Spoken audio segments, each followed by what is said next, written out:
Uniform and non-uniform motion. In our previous thought experiment, we made an assumption that the object was traveling equal distances in equal intervals of time. But we know from daily experience that this is usually not the case. A lot of the motion that we observe in our daily lives is erratic and uneven. For example, when you go to school, you start up, slow down, brake at traffic stops, go over bumps and potholes, change direction, take turns. In all of these cases, we realize that the object is not traveling equal steps or distances in equal intervals of time. On the other hand, if you were traveling along a perfect straight highway with no other vehicle in sight, you may not change your speed for almost the entire journey.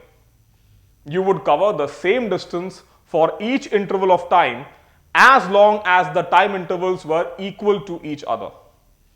The first case, which is what we usually encounter in the real world, is known as non-uniform motion. The second case, which is easier to work with mathematically, but is also pretty rare in reality, is called uniform motion.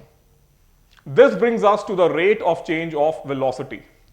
In non-uniform motion, where the velocity of the object is changing in a given time interval, the rate at which this change takes place is given as change in velocity divided by the time interval over which the change has happened.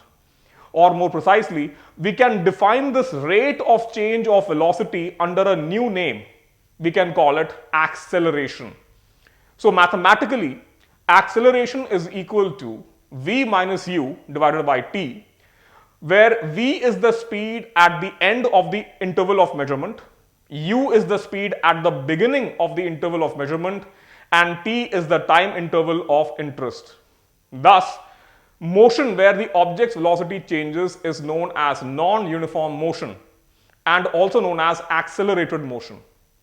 Uniform motion has zero acceleration. To understand this in more detail, consider that you are driving a car, and at the moment that you measure your speed is 10 meters per second. When you check your speed again on the speedometer, your speed is 15 meters per second.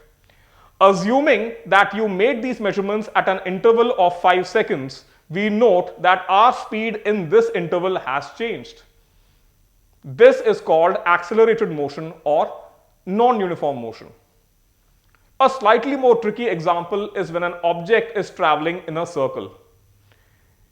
We are tempted to think that the motion of an object in a circle, for example, a planet going around a star, is uniform motion.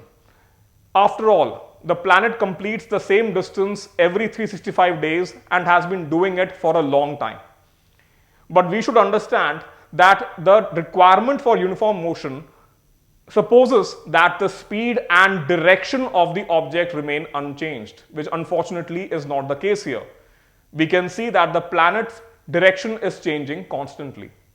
So even though the speed of the planet around the star is still constant, it is easy to say that it is not an example of uniform motion.